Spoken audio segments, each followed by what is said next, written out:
Loh, kok masih belum siap, Leh? Kan mau pilih-pilih cincin tunangan ke toko perhiasan sama Natika? Tanya ibu kaget melihat putranya masih mengenakan jeans pendek belel dan kaos lengan pendek favoritnya. Males, Bu. Biar Tika sajalah yang pilih sesuka hatinya. Kapten Biru masih duduk santai di kursi goyang depan TV. Jangan gitu. Gak lama lagi kalian itu resmi tunangan. Terus tinggal atur rencana pernikahan. Suami istri gak baik bersikap masa bodoh gitu, Nang. Ibu ikut duduk di kursi rotan tak jauh dari putra bungsunya yang sedang asik bermalas-malasan sambil mengotak adik tawan genggamnya. Biru hanya bisa sampai sini, Bu. Please, jangan paksa Biru melakukan yang lebih. Biru menghentikan gerakan tangannya. Bu Surya menyadari ada luka yang teramat dalam dari pancaran mata putranya. Ada kepedihan yang terdengar jelas dari kata-kata yang diucapkan Kapten Biru. Ia paham betul situasi yang sedang berkecamuk dalam hati anak bungsunya itu hingga ia tak ingin mendapat semua kata-katanya. Kamu betul-betul gak akan bisa mencintai Tika, Leh. Ibu merasa bersalah. Sepertinya ibu lebih kenal Biru daripada diri ibu sendiri. Kan? Apa kita perlu membatalkan acara besok, Biru? Ibu tak ingin membuatmu menderita seumur hidup. Bukankah sudah terlambat untuk mengatakannya sekarang, Bu? Maafkan ibu ya, Leh. Ibu berdiri dan memeluk putranya dengan penuh kasih. Bapak yang mengamati adegan itu dari jauh hanya mampu menghela nafas panjang. Apa ada yang bisa kita lakukan, Mas? Tanya Arga pada Banyu. Kedua, Kang Mas Kapten Biru pun merasakan sakit yang sama seperti yang sedang diderita adik bungsu mereka. Biru masuk ke kamar dulu ya, Bu. Mau istirahat? Biru melepaskan pelukannya dan dengan langkah terburu, laki-laki tampan itu menuju kamar. Kapten Biru memang berubah menjadi sosok yang tertutup dan pemurung sejak pertunangan ini direncanakan, terlebih setelah pulang dari rumah Rengganis. Laki-laki itu lebih memilih untuk menyendiri dan menjauhi perbincangan dengan orang lain. Setelah mengambil posisi berbaring di tempat tidur, Kapten Biru kembali membuka HP-nya, memandangi foto-foto kemesraan dirinya dan Rengganis saat berada di bandara dan momen keberangkatannya ke Libanon waktu itu. Semua terasa semakin menyesakan. Rindu dan benci membaur menjadi satu, warna yang tak bisa disebut namanya. Kling, sebuah pesan masuk. Terbaca melalui notifikasi chat masuk dari Tika. Baju yang dikirim tadi pagi sudah dicoba, Mas.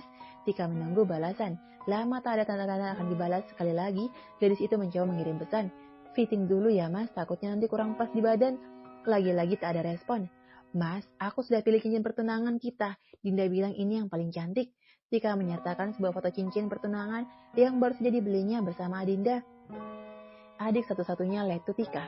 Tak juga ada jawaban, bahkan dibuka pun tidak. Tika mengusap-usap layar pada gawainya.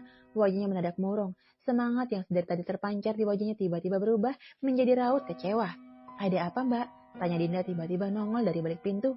Tika hanya diam, sibuk membuka tutup kotak cincin tunangannya yang berbentuk hati.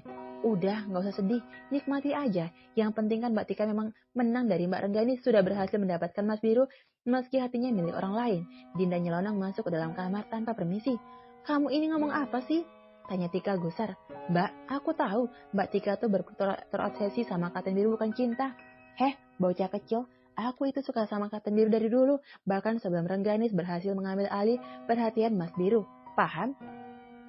Aku sebagai adik Mbak cuma mau bilang, aku gak sampai hati lihat Mbakku akan menderita seumur hidup. Maksudmu? Tanya Tika pura-pura tak tahu. Dengan sikap keras kepalanya Mbak, Kapten Biru itu gak pernah jatuh cinta pada Mbak. Yang ada setiap memandang Mbak, dia bisa tambah benci berkali-kali lipat. Karena berpikir yang membuatnya terpisah dari cinta sejatinya itu, ya Mbak Tika. Tika terdiam, tak mampu berbicara lagi. Mbak, semua belum terlambat. Kembalikanlah Kapten Biru pada cintanya. Demi Mbak, demi Kapten Biru, dan demi Mbak Rengganis, bahkan demi orang tua kita. Kamu ini ngomong apa? Dari tadi ngelantur terus. Kamu ngomong gitu karena ngebelain Rengganis kan? Dasar dari dulu gak pernah bisa berubah. Gak capek apa jadi antek-anteknya Rengganis mulu? Mbak, mata Tika melotot lebar. Bukan gitu, Mbak. Udah, keluar Gi. Aku mau istirahat. Tika mendorong pelan punggung adiknya seperti sedang bermain kereta-keretaan hingga keluar kamar dan bergegas menguncinya rapat-rapat. Pak, Adinda menghambur ke pelukan papanya yang ternyata dari tadi berdiri tak jauh dari mereka. Pak, apa yang bisa kita lakukan untuk menyelamatkan perasaan mereka? Papa ikut semua yang kalian putuskan. Papa tersenyum sambil mengusap lembut kepala putrinya yang beberapa bulan lagi akan mendapatkan gelar dokter seperti idolanya Rengganis. Tika yang masih berdiri bersandar pada pintu kamar tertunduk lemah. Semua kata-kata adiknya terngiang jelas digendang telinganya. Tangannya mengusap dua butir air mata yang tiba-tiba jatuh. Hais, kenapa jadi cengeng begini? Gadis hitam manis itu menegakkan kepalanya, menatap langit-langit kamar. Aku harus kuat. Toh ini adalah impianku sejak awal. Sabar Tiga, sebentar lagi semua akan menjadi kenyataan.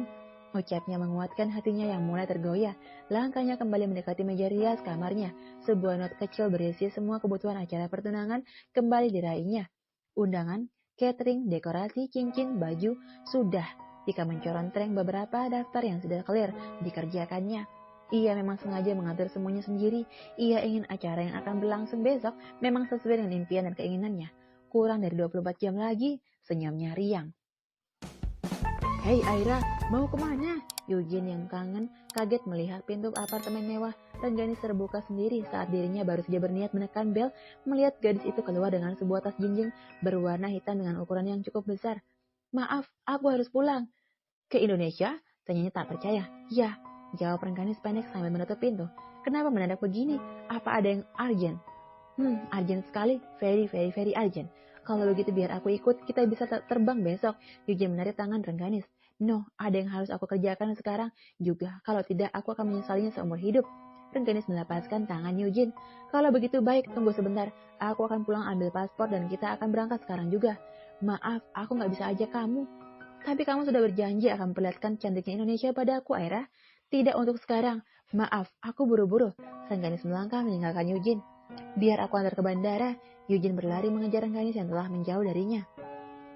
Apa kamu akan kembali ke sini? Mungkin, jawab Rengganis ragu. Kuliahmu? Tanya Eugene mengernyitkan alis. Biar nanti saja kupikirkan lagi, ada yang lebih penting dari itu. Apa masalah orang tuamu atau bisnis mereka? Aku bisa bantu. Ucap Eugene penuh percaya diri. Rengganis meletakkan jari telunjuknya ke bibirnya, memberi isyarat bahwa ia sedang tak ingin banyak bicara. Oke, Eugene membuka pintu mobil dan mempersilahkan Rengganis naik tanpa banyak bertanya lagi. Akankah Rengganis melihat kekasih yang dirindukannya melingkarkan cincin pertunangan pada wanita lain?